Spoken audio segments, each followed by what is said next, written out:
बिहार में जैसे अमित शाह और नरेंद्र मोदी के नाक के नीचे से सत्ता हाथ से निकल गई, उसके बाद ऐसा लग रहा है कि अमित शाह ने अपना पूरा फोकस बिहार पर ही लगा दिया है। इसी कड़ी में अमित शाह 6 महीने में चौथी बार बिहार के दौरे पर होंगे। 2 अप्रैल को अमित शाह बिहार आ रहे हैं। 6 महीने में ये उनका चौथा दौरा है।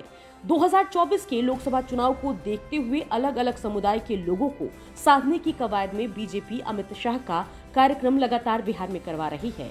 2 अप्रैल 2023 को अमित शाह बिहार के सासाराम और नवादा पहुंच रहे हैं। सम्राट अशोक की जयंती पर अमित शाह सासाराम और नवादा में रैली करेंगे।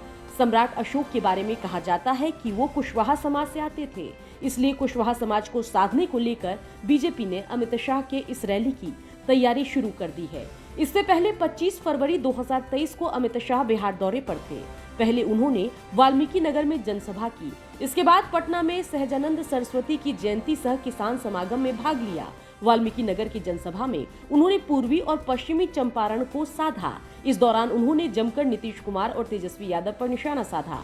अमित शाह ने वाल्मीकि नगर और पटना की दोनों सभाओं में ये साफ कर दिया कि अब एनडीए में नीतीश कुमार की एंट्री बंद हो गई है।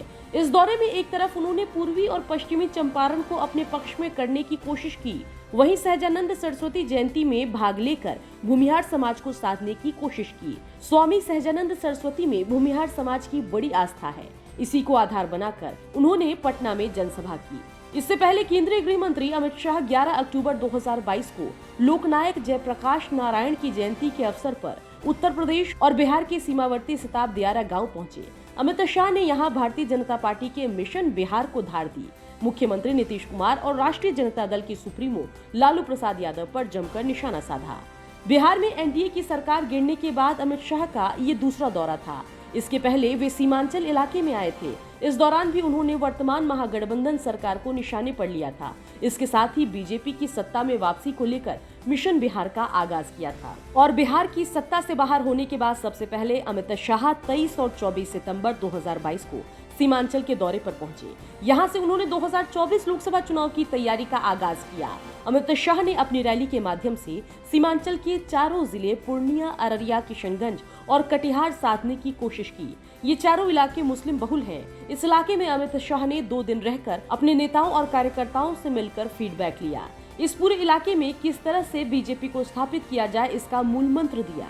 तो देखा आपने कि 6 महीने में 4 दौरे और निशाना बिहार। अब देखना होगा कि आगे चलकर जब अमित शाह का बिहार दौरा होता है तो उस वक्त अमित शाह लालू, नीतीश और तेजस्वी पर क्या कुछ कहते हैं। ब्यूरो रिपोर्ट, बिहार तक।